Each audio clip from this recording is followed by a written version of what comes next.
ஆவியில் எளிமையுள்ளவர்கள் பாக்கியவான்கள், பரலோக ராஜ்யம் அவர்களுடையது. மத்தேயு 5வது அதிகாரம் 3வது வசனம். Blessed are the poor in spirit, for theirs is the kingdom of heaven. Matthew chapter 5 verse 3. துயரப்படுகிறவர்கள் பாக்கியவான்கள், அவர்கள் ஆறுதல் அடைவார்கள். மத்தேயு 5வது அதிகாரம் 4வது வசனம். Blessed are those who mourn, for they shall be comforted. Matthew chapter 5 verse 4. சாந்த குணமுள்ளவர்கள் பாக்கியவான்கள், அவர்கள் பூமியை சுகந்தரித்துக் கொள்ளுவார்கள். மத்தேயு 5வது அதிகாரம் 5வது வசனம். Blessed are the meek, for they shall inherit the earth. Matthew chapter 5 verse 5. நீதியின் மேல் பசி தாகமுள்ளவர்கள் பாக்கியவான்கள், அவர்கள் திருப்தி அடைவார்கள்.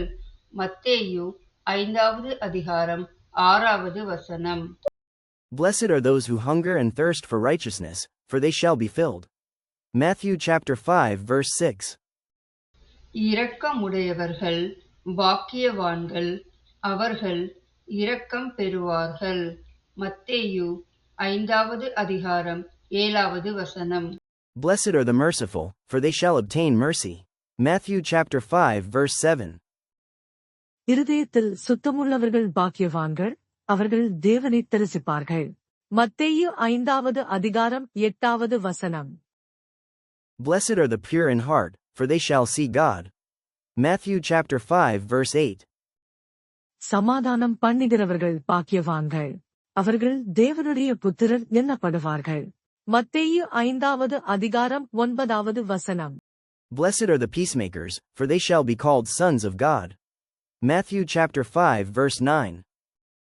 நீதியி நிமித்தம் துன்பப்படுகிறவர்கள் பாக்கியவான்கள், பரலோக ராஜ்யம் அவர்களுடையது. மத்தேயு 5ஆம் அதிகாரம் 10வது வசனம். Blessed are those who are persecuted for righteousness' sake, for theirs is the kingdom of heaven. Matthew chapter 5 verse 10.